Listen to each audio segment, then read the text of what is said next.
L'Aïlou Nishmat, Albert Abraham, Albert Avraham, Ben Kamara. Ben Kamra, que ce shiur de Torah soit l'Aïlou Nishmato. Je m'imagine que ton papa était quelqu'un de bien. Était quelqu'un de bien.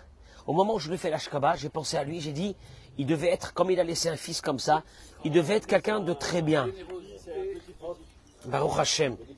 Pour la réfoua chez les mains, de qui? Vous avez des noms pour la réfoua chez les mains? Oui. Brigitte Kouika. Brigitte Kuikabat, Lola Yakuta. Lola Ekota, Esther Batsara, Shlomo Meloul, hein? Chaya Chana Batsara, Et Shimon Ben Fadji. Shimon Ben Fadji, Liora Bataziza, et on dédie ce cours à nos Chayalim, Amen Kenyi Ratson. Ce matin, je rêve d'une chose extraordinaire, de la prière de Rav Elimelech de Lijensk, le Baal Noam Elimelech, qui a composé une prière qui est fabuleuse, fabuleuse.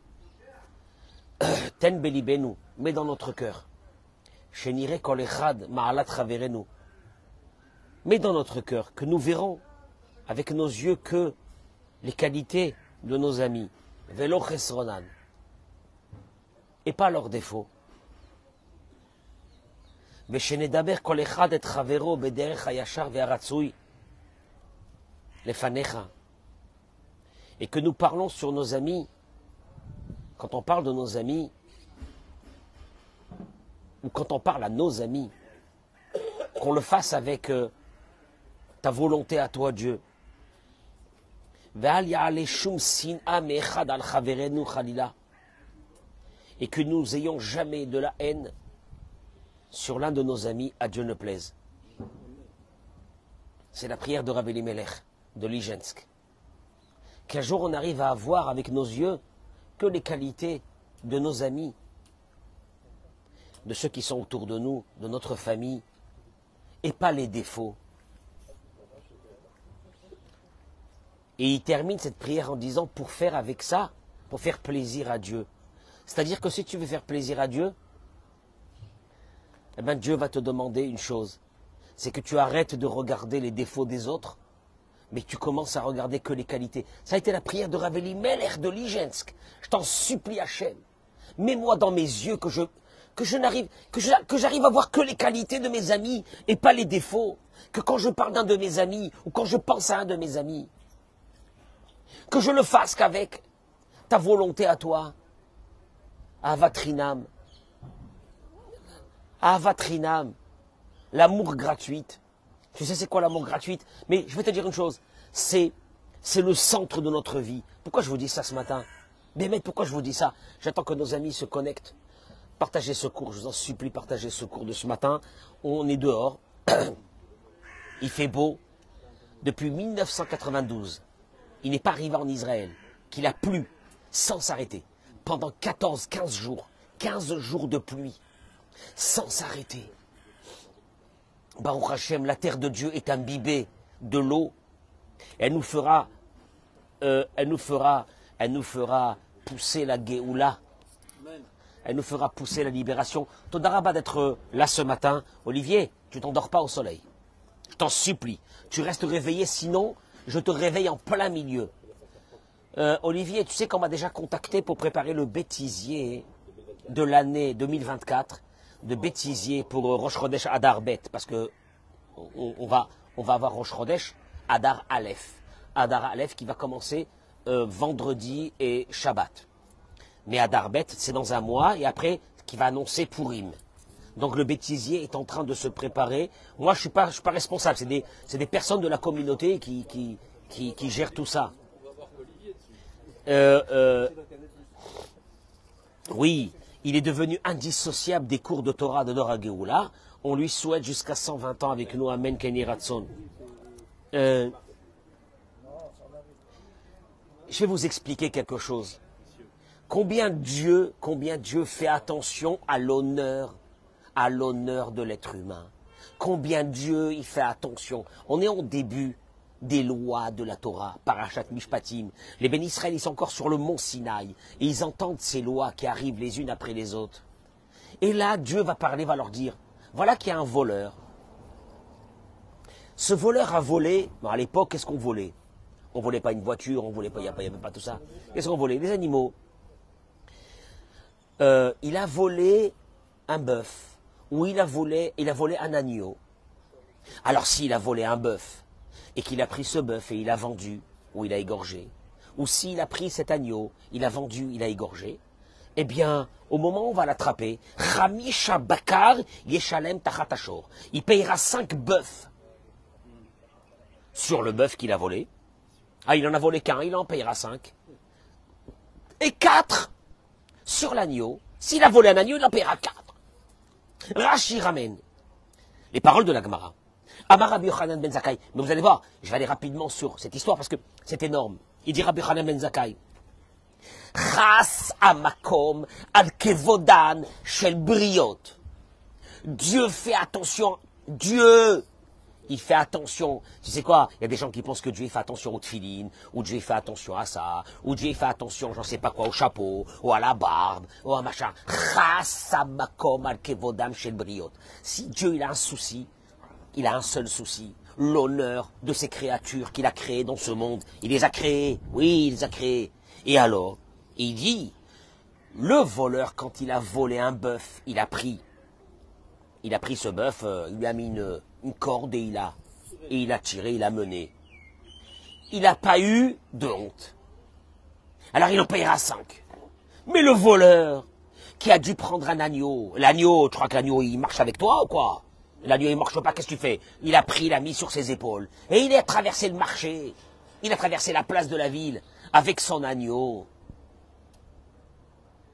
Il a eu honte. Le pauvre. Il paiera que 4, pas 5. Parce qu'il a eu honte. Parce que Dieu fait attention à l'honneur de chaque être humain. Il vient ici, le Rabbi Israël Salanter. Zechuto yagan alenu amen. Et il dit, Kan, ici, Natna lanu Torah tamabata amiti. La Torah nous a donné la vision réelle. Shel godel azirut. De la tension, de la grandeur de la tension. Sheyesh linhog. Qu'on doit se conduire, ben adam lachavero, l'un avec l'autre. Charé, besechel enoshi. Parce que, avec l'esprit humain, on aurait pu penser autrement que le contraire. Quoi le contraire? Ce voleur, lui-même, il n'a aucun honneur de lui. Il a pris l'agneau, il l'a mis sur ses épaules. T'as plus aucun honneur, toi, espèce de voleur. Viens ici, on va te fracasser. Tu me suis ou non? Et il te dit, c'est pas ça ce que Dieu, il a dit. Ça, c'est ce que toi, tu penses. Que quand quelqu'un se dégrade, alors dégrade-le, écrase-le. C'est un voleur. Il a pris un agneau, il l'a mis sur ses épaules. T'as même pas d'honneur? T'as pas d'honneur, toi? Tu vas voir ce qu'on va te faire. Ah, c'est pas ça que Dieu, il pense. Et quoi, des rabats, le contraire. Amakom chasal kvoda briotav. Dieu, il pense. Dieu, il dit, moi, ce voleur, c'est une créature que moi, j'ai créée. C'est un de mes enfants. Il a eu honte. La Madnou, nous apprenons, chez Kol Adam, Gam Shafel, même un être humain le plus bas, Murkav Migouf ou Neshama. Il dit Rav Israël Salanter, toi tu comprends pas, tu vois quelqu'un qui est en face de toi, tu dis c'est une tête à claque. Il est blid, il est hakik, il est tout ce que tu veux. Un pauvre type. Et Dieu il te dit attention à ta vie. Tu sais pourquoi attention à ta vie? Parce qu'à l'intérieur de ce corps dégradé, que tu as dégradé, que tu as sous-estimé, que tu as trouvé que les défauts de ce corps. Il y a à l'intérieur de ça une étincelle qui est une partie de moi-même, que j'ai fait rentrer dans chaque être humain, et te dit Dieu. Tu comprends? Ça veut dire que quoi? Ça veut dire que si tu dégrades cet être humain, tu dégrades qui là? Tu me dégrades à moi. Des gambe tortorochel auto Adam. Et alors, il te dit regarde, toi tu crois que ce monsieur là, il a pas honte? Même s'il a pris l'agneau, il l'a mis dans ses épaules, mais comme à l'intérieur de lui, il y a une partie divine, cette partie divine ne peut pas lui envoyer, ne peut pas s'empêcher, de lui envoyer une onde. Comment tu fais ça? T'as pas honte? Tu prends un agneau, tu le mets sur tes épaules. Même quand tu verras une personne qui, entre guillemets, n'a pas honte de ce qu'elle fait, tu crois qu'elle n'a pas honte à l'intérieur d'elle? Prends cette personne seule. Dis-lui, regarde, je t'en supplie, t'es quelqu'un de bien. Tu verras comment tu vas réveiller cette étincelle divine qui d'un seul coup va avoir honte de ce qu'elle fait. Tu sais pourquoi il y a des personnes qui n'ont pas honte de ce qu'ils font? Parce que leur étincelle divine, elle est presque éteinte. Réveille l'étincelle divine. Et Dieu, il te dit, tu vas prendre ce voleur, tu vas l'amener au tribunal et on va lui dire, monsieur, vous aurez dû payer 5. Mais comme vous avez eu honte, à l'intérieur de vous, parce que vous avez une étincelle divine, alors on ne va pas vous donner à payer 5, comme si que vous auriez volé un bœuf. Mais on vous demandera de payer combien seulement 4. Et là, tu es en train de faire passer un message à cette étincelle divine. Réveille-toi, réveille-toi, réveille-toi parce que tu es quelqu'un d'extraordinaire. Olivier, tu es quelqu'un d'extraordinaire. Tu es quelqu'un d'extraordinaire. Tu vois maintenant, je t'explique une chose. Je t'explique une chose. Ma parole, Olivier, je t'explique une chose. Si tu as cette vision toute la journée quand tu vois des personnes, et des fois certains, que tu dis, oh là là, je n'ai même pas envie de le voir, quelle sale tête. Je n'ai pas envie de le voir, celui-là. Mais c'est qui celui-là? Quelle pourriture, quelle ci, quelle là. Et là, Dieu il te dit, écoute-moi bien. Écoute-moi bien, dans cette pourriture, entre guillemets, tu sais ce qu'il y a à l'intérieur de ça? Il y a un diamant, il y a une partie de moi-même qui est là-bas. Je t'en supplie, fais attention. Ça, c'était les premières mitzvot de la Torah. Hein. Gérard, on n'a pas parlé de Shabbat, on n'a rien parlé. Il n'y a rien là. Hein? La cacheroute, glatte cachère, moi je mange pas, et moi je suis très religieuse et très religieux. On n'a pas parlé de ça. La Torah c'est pas ça qui l'intéresse. Elle a commencé à parler de qui? D'un voleur. Un voleur, quoi, ça veut dire, en 2 mots, Dieu te dit, tu vas aborder la religion juive, tu vas l'aborder à travers une vraie vision. C'est pas des corps humains que tu es en train de voir. Ces corps humains, chacun a passé ce qu'il a passé dans sa vie. Mais, tu sais ce que tu dois voir? Qu'à l'intérieur de ce corps humain, il y a quoi? Il y a une étincelle divine. Et je vous assure, avant de commencer mon cours, parce que je vais commencer maintenant mon cours, c'est ma vision de la vie, presque tout le temps. Pas tout le temps, parce que des fois j'oublie aussi. Mais c'est ma vision de la vie, presque tout le temps. Qui est que quand je regarde quelqu'un, je me dis à l'intérieur de lui, il y a Helek Elokam Imaal. Non, ça j'ai dit, une partie de Dieu. Dis-moi, tu comprends ça, que tu as une partie de Dieu. Là, tu vas voir quelqu'un, tu vas dire, je vais lui mettre une patate celui-là. Une partie de Dieu à l'intérieur de lui. Une partie de Dieu. Hein? Mais Vadaï, elle est très abaissée. Et allô, ce voleur qui sort avec un agneau, qu'est-ce que tu te dis? Déjà lui-même, il a même plus d'honneur propre. Alors s'il n'a pas d'honneur propre, on va le fracasser. Et la Torah te dit, écoute-moi bien, c'est pas en fracassant quelqu'un que tu vas refaire sortir et rejaillir cette partie divine qui est à l'intérieur de lui. Traduction des mots, d'après la Torah, il n'y a pas quelqu'un qui est perdu. Il suffit simplement de l'aborder de la façon qu'il faut pour réveiller cette partie humaine. Et tu veux que je te dise une chose?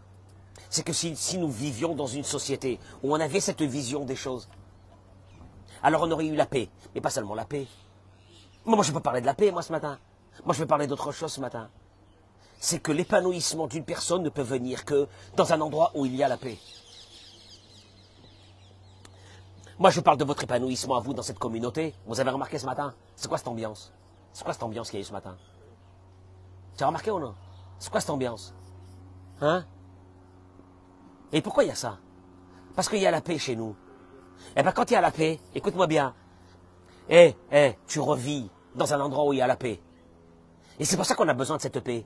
Mais cette paix ne viendra que si tu regardes l'autre, en regardant comme il dit le Rav Elimelech. Quand tu regardes simplement Ma'alat Ravero, la grandeur de l'autre, les qualités de l'autre, la partie divine qu'il y a dans l'autre. Mais le Chesronan, mais quand tu regardes pas ce qui va pas. Olivier, tes chances dans une autre communauté avec un rabbin acariâtre, avec un rabbin dur, avec un rabbin carré, qui ne supporte pas, comme ça, il supporte pas les dérapages et les machins. Ta chance de survie là-bas, elle est de combien? Hein? Un office, il a dit Olivier. Olivier, il a dit un office. C'est tout. Baruch Hashem. Olivier, t'as remarqué? Il y a chez nous que des personnes qui sont diamétralement opposées. Et ils sont là. Et pourquoi? Parce que chez Niré, quand les Khadma à travers nous. Parce qu'on regarde que la partie qui est bonne de l'autre. On regarde pas. Mais tu sais quoi? Ça nous permet de vivre. Ben, la matinée ici, ça nous permet de... tu respires. Oh non, tu respires, t'es pas étouffé. Tu respires. Pourquoi je vous dis ça? Il dit le Rav Arush, ça va être rapide. Il dit le Rav Arush une chose. Quand je dis ça va être rapide, je pense à Richard qui est malade ce matin, Berda, et qu'on lui souhaite. Hein? Tu lui dis à Richard et à Monique, on leur souhaite la refoua shelema, la bracha et la tzlacha, parce qu'il n'est pas là. Richard, ça fait une semaine, il a le quoi? Il a le Covid. Ah, le pauvre. Alors, ça existe encore le Covid? Ça existe. Bon. Il dit comme ça. Il dit le Rav, il dit...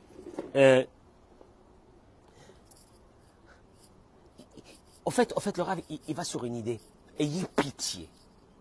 Vous les haineux, vous les procéduriers, vous les énervés de la vie, vous les négatifs de la vie, ayez pitié. Il dit le Rav, ayez pitié d'une chose, de ceux qui sont autour de vous. Comment ça? Parce que l'énervé, le pas content, lui il pense qu'il n'est pas content, il est déjà malheureux, lui-même il est malheureux, qu'est-ce que tu veux de ta vie? Et là il te dit le Rav, vous savez pas ce que vous êtes en train de faire. C'est que ceux qui sont autour de vous, vous êtes en train de pomper leur âme, de pomper leur énergie, et vous allez faire sortir de là des adultes qui peuvent faire 2 mètres de haut, 100 kilos.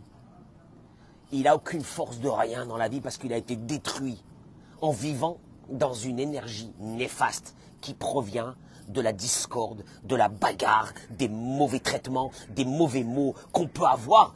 Pas sur lui qu'on a eu sur lui. Non, pas sur lui. Mais les adultes qui se trouvaient là, ils ont fait ça. Alors, il te dit, regardez, il te dit, Dougma Ishit, Pirusha, il te dit, quand on parle d'avoir un certain, comment on appelle Dougma, une référence personnelle dans l'éducation pour pouvoir éduquer les autres. Pirusha, ça veut dire, il te dit, comment tu veux qu'un enfant et un adulte plus tard soit éduqué s'il n'a pas eu devant lui des parents éduqués? Et qu'est-ce que c'est des parents éduqués? Parce qu'il y a beaucoup de personnes qui vont se poser la question, et qu'est-ce que c'est des parents éduqués?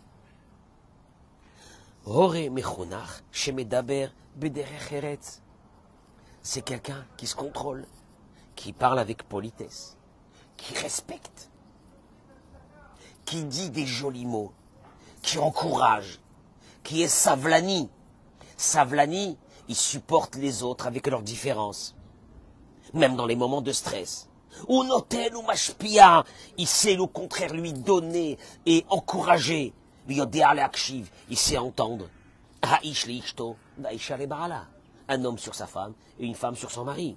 Zéou Adam Mechunach. Adam Mechunach, un homme éduqué, car les enfants dans une maison auront besoin d'apprendre l'éducation. Ils ne pourront l'apprendre que de parents qui sont éduqués. Et des parents éduqués, c'est quoi? C'est des parents qui aiment, qui savent dire qu'ils aiment, qui contrôlent leurs paroles, qui ne dégradent pas les autres, qui encouragent les autres. Ben les autres, ça veut dire, il dit le Rav, hein, c'est le mari à sa femme et la femme à sa mari. Et pourquoi? Il dit, regardez, Yeladim, des enfants, Shiroim, Horim, Shoavim, Zedze. Je peux vous dire une chose. La plus grande force qu'un adulte peut avoir dans sa vie, il va l'avoir d'une chose, de cette énergie.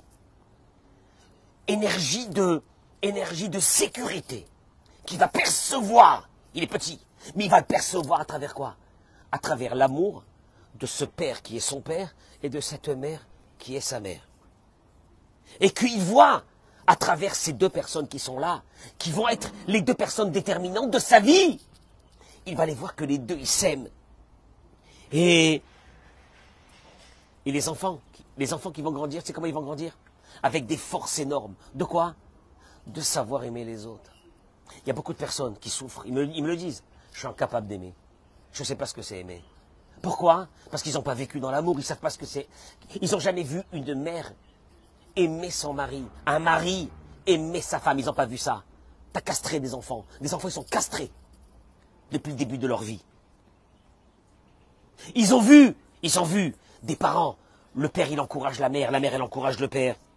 Même quand il y a des difficultés, même à foi, ils avancent quand même. Ils ont en eux cette énergie de voir la vie du bon côté. Yeladim, Sheroim Orim Smechim Zerimze. Des enfants qui voient des parents joyeux l'un avec l'autre. Monsieur le rabbin, arrêtez avec ça. Arrêtez avec ça. Elle râle du matin jusqu'au soir. Elle est contente de rien. Alors qu'elle a tout, elle est contente de rien. Elle est malade. Ou bien lui, il est malade, il est content de rien. Et ils sont là. Le trait de caractère. Hein? Mais justement, c'est ce qu'il dit au début. Il dit au début, ce contrôle de ces adultes qui ne comprennent pas qu'une maison où il y a une énergie d'amour dans cette maison, tu vas faire sortir de là-bas des bombes atomiques. Mais quand il n'y a pas cette énergie d'amour, c'est ce que je vous ai dit au début du cours, que nous, on puise de l'air, on puise de l'oxygène dans un moment d'amour. Comme ça, on est bien d'accord ou non? Maintenant, s'il y avait eu un moment où c'est que tu sens que chacun a envie de tuer l'autre, comment tu sors de cette synagogue, là? Comment tu sors? Ah, tu sors, t'es asphyxié. Ah ben, c'est ce que nos enfants peuvent ressentir dans une maison. Et là, tu fais sortir des enfants, ils sont sûrs d'eux-mêmes, ils sont contents de la vie, ils ont de l'espoir sur la vie. Ils savent que la vie elle est difficile parce qu'ils ont vu que papa et maman ils ont passé des moments difficiles, mais que les deux ils se renforçaient l'un avec l'autre. Ils ont vu que papa regardait maman quand elle faisait des erreurs et qui disait c'est pas grave et qui encourageait sa femme. Ils ont vu des mamans aimer leur mari comme ils étaient. Leur mari qui, aux références, c'est leur père à eux. Ils ont vu qu'on peut être aimé. Mais quand un garçon, il ne peut pas, sa mère qui aime son père, comment tu veux qu'un jour il a envie de se marier en sachant que sa mère n'aime pas son père? Ce qui veut dire que demain, lui, il se dit, je vais me marier avec une femme qui m'aimera pas. Et que ça n'existe pas l'amour.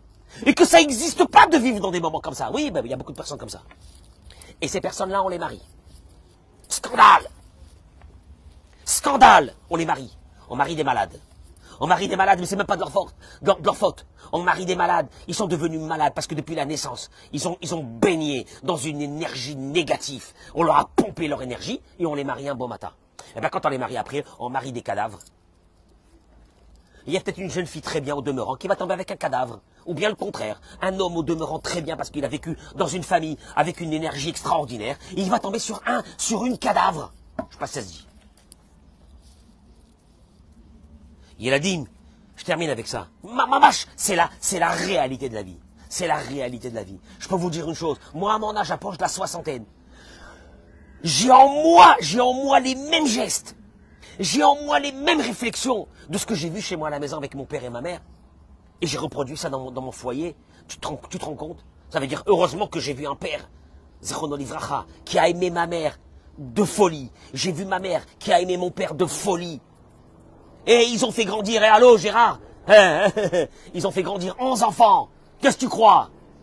Oh, ils ont pas fait grandir 3 enfants et ils ont passé Pessah Soukot et Shavuot à l'hôtel. Non. Et ils se sont aimés. Ma parole, va passer ton Pessah je sais pas où, mais si ce Pessah c'est de la bagarre, et si ce Soukot c'est de la bagarre, et si ce machin c'est de la bagarre, toi tu crois que tes enfants ils vont être heureux par rapport à ça? La honte. Yeladim, chez Gdelim Bebaït, chez Shboshlam Baït. Des enfants qui grandissent dans une maison où il y a cette énergie. Ah, Shenire Kolechat, Shalom, Babaït. Ah, ouais. C'est dur le monsieur le rabbin, Shalom. Eh ben tu sais comment Shalom? Shenire Kolechad Ma'ala Traverenu Velo Chesronan. Qu'on voit chacun les qualités de l'autre et pas ses défauts. Ils vont grandir avec une âme saine, solide, fort. Ils vont affronter la vie. Ils vont bien affronter la vie. Et tu leur donneras avec ça, en les faisant grandir dans une énergie, dans une maison calme, une maison sereine, une maison où il y a de l'encouragement, une maison... Ah ouais, ça a l'air d'être utopique, hein? Ça a l'air d'être utopique. C'est parce qu'on est dans une génération qui ne sait même pas ce qu'elle veut. Elle ne sait même pas pourquoi elle s'est mariée. Elle ne sait même pas pourquoi elle fait grandir des enfants. Ils sont là, ils subissent les choses. Tous les matins comme ça, tous les matins tu ne sais pas comment. Tous les matins tu ne sais pas comment il va se réveiller lui, comment elle va se réveiller elle, et comment ça va partir. Et si ça va partir en live, et bien ça part en live, et bien c'est comme ça. Aucun contrôle. C'est ce que je te dis depuis le début. Avec un contrôle des midotes, etc. Il dit, ces enfants-là qui ont grandi dans une maison où il y a ces qualités. Il y a ces qualités de vie. Il te dit, ils vont faire sortir le maximum de force qu'il y a dans leur âme, parce qu'elle est solide, parce qu'elle est forte. Parce qu'ils aspirent en eux ces traits de caractère, ces bons traits de caractère des parents.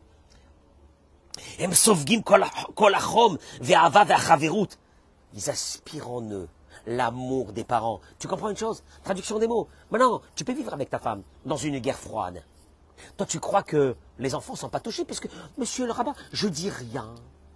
je dis rien, je dis rien. Mais on ne se parle pas plus. Parce que si on se parle, ça va partir dans tous les sens. Donc on ne se parle plus. Toi, tu crois qu'un enfant, il respire pas ça? Il respire ça aussi. Et alors, or, un enfant, il ne devrait pas respirer cet air vicié. Il aurait dû respirer quoi? Un air sain. Quel air sain? Ah ben, de deux personnes construites, de deux personnes qui s'aiment, parce que ça avait été ça le projet du mariage, je suis désolé. Et là, il dit, Yeladim Kaele, des enfants qui ont vécu dans cet air sain.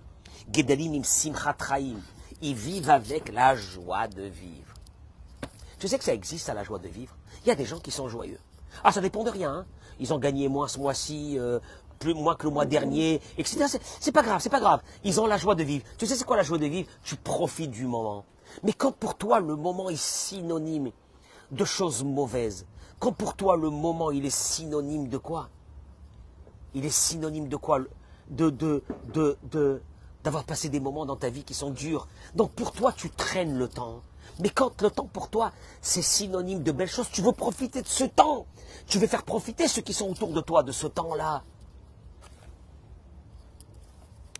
Je termine avec ça. Il dit, et mieux que ça, qui korkar tovlem babait.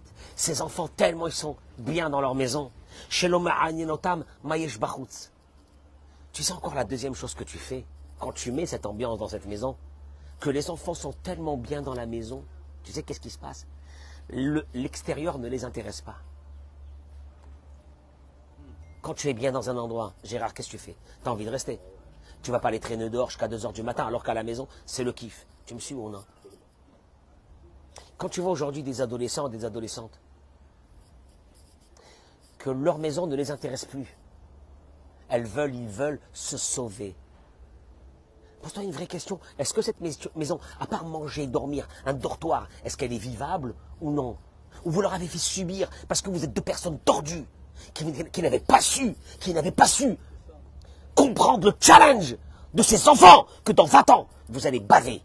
Parce que vous les avez abreuvés de poison depuis leur prime enfance. Ils s'enferment dans leur chambre avec leur téléphone. Et l'essentiel d'être dans leur monde, et de ne pas être... Tu veux que je te dise une chose? Tu veux que je te dise une chose qui est de ma propre vie? J'ai dû chasser mes filles de la maison pour qu'elles aillent se marier. J'étais inquiet. Elles étaient tellement bien à la maison. Elles n'avaient pas envie de se marier. Elles avaient tellement d'amour de nous. C'était bien pour l'instant. Je n'ai pas dit qu'elles ne voulaient pas se marier. Elles ne sont pas mariées sans marier. Mais ils sont bien. Quand tu vois des petites jeunes de 15 ans, des petites filles de 15 ans, des bébés de 15 ans, qui sont en train de chercher un garçon qui va les aimer à 15 ans. Tu veux que je te dise une chose? Alors nous on appelle ça aujourd'hui, monsieur le rabbin, c'est le monde moderne. Et moi je vais te répondre une chose, c'est le monde des clochards. C'est parce que vous les parents, vous ne savez pas donner d'amour, que cette petite-là de 14 ans, de 12 ans, de 13 ans, à 13 ans 13 ans 13 ans c'est un bébé, il a encore ses couches.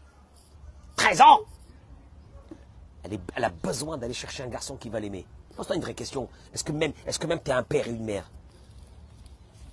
Alors moi, mais non, le problème il n'est même pas là. Je ne fais même pas le jugement de ses parents. Qui sont tombés dans un... Je ne sais où. Moi, je parle de ces enfants. Ils vont grandir plus tard. Ils vont se marier. Ils vont vous faire des petits-enfants. Comment ça va se passer? Vous n'allez jamais terminer les soucis. Vous n'allez jamais terminer les problèmes. Hein? Il dit le Rav.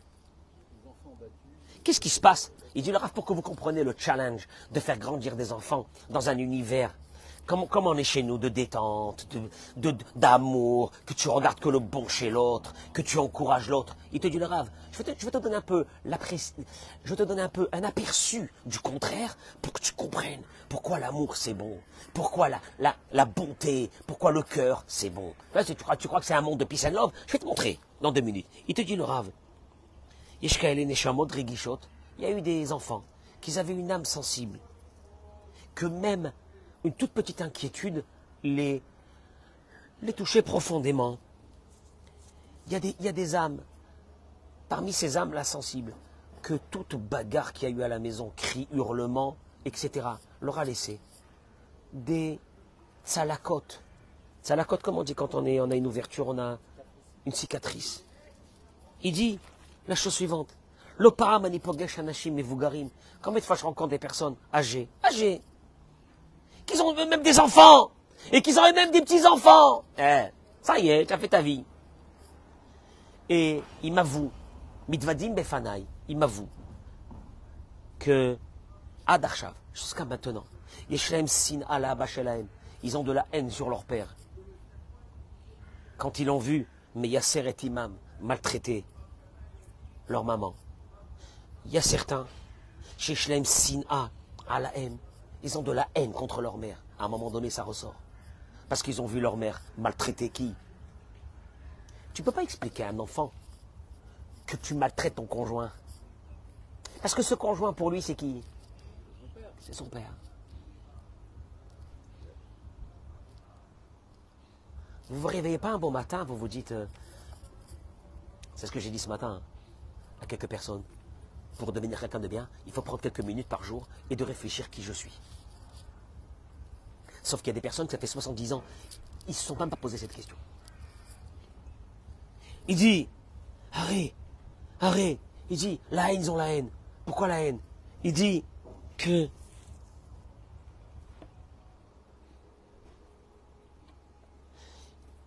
la souffrance d'avoir vu leurs parents, papa, maman, s'entretuer, leur a fait des cicatrices pour toute la vie. Ils sont déjà grands-pères. Ça ne change rien. Ils ont la haine. Ils ont la haine d'une vie saccagée.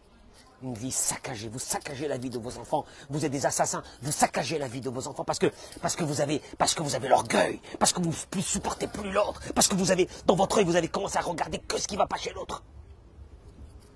Et ça peut durer des années comme ça. De guerre froide ou de guerre, j'en sais rien comment. Mais entre-temps, l'air est vicié de la maison. Et ça fait sortir des mutants. Il dit une chose. Dans la tête d'un enfant, quand il voit ses parents qui se battent, qu'est-ce qu'il dit? Lui, il n'a pas les filtres pour dire c'est pas grave, ils vont se calmer. Qu'est-ce qu'il dit lui à ce moment-là? Dieu sait si mon père ne va pas se lever, il va tuer ma mère. Ou ma mère, elle va se lever, elle va tuer mon père. Et il garde ses images en lui, ses peurs en lui, et ses craintes en lui. Je te pose une question, je termine le cours. Ça y est, je terminé. Je te pose une question. Il va arriver en âge de mariage, qu'est-ce qu'il va faire? Lui, il va reproduire la même chose. Il va dire, mon père, il a mis une crainte, il a mis une colère, il criait. Il avait l'air puissant quand il criait. Tout le monde avait peur de lui, ça marchait. Il va reproduire ça dans sa famille. Sauf que peut-être sa femme, et certainement sa femme, n'acceptera pas ce que sa mère a accepté. Elle va le prendre, elle va le jeter par la fenêtre. Et vice-versa. Des filles qui ont vu des mères hurler, crier, mettre la terreur, pensent qu'en se mariant, c'est ce qu'ils vont faire. Malheur, malheur, malheur, malheur, malheur, malheur. Malheur. Et tu sais quoi, Franck? Aujourd'hui, moi j'ai analysé pas mal la société il y a 30 ans. 35 ans. De personnes, rarement trouver des personnes très déséquilibrées. Je te dis pas ce que je rencontre maintenant. Et des fois, et tu sais quoi? Il y a certains qui arrivent encore à me surprendre. Moi qui vis dans la société, je reçois des fois des couples, je regarde le mari, je me dis, maman, et je ne le dis pas, hein, mais je me dis, maman, qui c'est les parents qui ont mieux au monde? Un malade pareil. Il est gentil, hein, au demeurant. Un malade. Je suis encore surpris. J'arrive à des niveaux, à des levels que tu ne peux même pas t'imaginer. Et la pauvre, la femme, elle la souffre. Ou bien le contraire. Je peux te trouver des fois, je tombe sur une femme. Mais je me dis, âge mental, 11 ans, 12 ans. Comment il va faire avec elle? Je ne sais pas quoi lui dire, tu veux que je te dise? Qu'est-ce que tu veux que je lui dise? Tu veux que je lui dise, prends ta femme, remets-la dans le ventre de sa mère, elle a refait, et tu la reprends. Je sais pas, qu'est-ce que tu veux que je lui dise? Qu'est-ce que tu veux que je lui dise? Maniagi. Ma. Alors, mais tu sais quoi? Mais tu sais quoi? Tout a démarré. Non, mais attends une seconde. Moi, ce qui m'intéresse, c'est que tout démarre de quoi? Tout démarre de quoi? De ses parents. En deux mots, il y a des personnes qui sont interdits d'être parents. Qu'on devrait leur enlever les enfants en urgence. Parce que le problème, c'est même pas eux c'est foutu déjà. Mais les enfants qui vont grandir dans un environnement pareil, où le mari dégrade sa femme, où la femme dégrade son mari. Mais qu'est-ce qui va se passer dans 20 ans, dans 15 ans, avec tous ces hommes qui sont attachés avec leur téléphone, toutes ces femmes et leurs réseaux sociaux, et toutes ces femmes avec leur téléphone et leurs réseaux sociaux, et qu'ils ont et que les enfants, tu sais de Baruch Haba. C'est de Raguéou là ici. Vous avez vu ça? Des chats qui sortent de partout, qui viennent ici. Je vais te dire une chose, Bémet, tout a démarré d'une chose. D'apprendre dans sa vie que la personne qui est en face de toi, c'est pas un corps, il y a une âme. Bémet, un mari qui dit ma femme elle est comme elle est, mais elle a des qualités aussi. Elle a des grandes qualités, qu'on voit les qualités de l'autre et pas, il dit Rav Elimelech de Ligensk, qu'on voit les qualités de l'autre et pas leurs défauts. Ça, Kadosh Baruch Hu, je t'en supplie. Mais moi, que mon œil tourne, il change, que je commence à voir les qualités de l'autre et pas ses défauts. Écoute-moi bien. Il y a un qui m'a dit, mais Rabbi, comment on fait? Je lui ai dit, tu sais comment on fait? Il m'a dit, mais comment on peut être capable de regarder les qualités de l'autre? Je lui ai dit, je vais te dire un truc. Je te présente maintenant un type, je te dis, il pèse 500 millions d'euros. Tu vas le voir, il est moche. Il est crasseux. Tu vas dire, il est bien. Hein. Tous les gens, ils vont s'approcher de lui, ils vont dire, ah, bonjour monsieur, Baruch Haba, Kol HaKavod. Hein? Tu vois plus ses défauts. Tu vois quoi? Ses qualités. T'inquiète pas. T'as un client qui t'arrive, tu dis, ce client-là, il va me faire 500 000. Hein? Il peut être, je sais pas comment, il peut puer quand il rentre dans ton bureau. Tu vas le trouver sympa. Ah ouais, tu vas le trouver sympa. Pourquoi? Parce que tu sais qu'à la fin, quoi, tu fais un truc de 500 000. Ah ouais, mais il est sympa, il est bien, je l'adore. Voilà. Réfléchissez à ça. Vous avez des enfants. Ils ont aussi une étincelle divine. Dieu il les a amenés dans ce monde pour qu'ils aient un but, une mission. Vous leur donnez les forces pour cette mission, vous ne leur donnez pas. Vous allez les tuer avant de commencer la mission, vous les tuez dans l'œuf. On fait comment on fait? Un peu de joie. Regarde ta femme, sois content de cette femme que tu as. Regarde ton mari, regarde les qualités qu'il a. Ne regarde pas les défauts. Regarde les qualités qu'il a. Regarde, pas de qualité. S'il n'y avait pas de qualité, tu ne serais pas marié avec lui. C'est faux. Il y a des qualités. Sauf qu'entre-temps, tu regardes que les défauts, tu ne regardes plus les qualités. Je vous souhaite une journée exceptionnelle. Amen. Partagez ce cours. J'en supplie, partagez ce cours. Mais Bakasha, faites comme ça, partage. À tout le monde. Amen. Bracha ve'atzlacha. Et je prendrai les noms de malades que vous avez mis blinédaires dans la journée. On fera la prière comme d'habitude. Amen.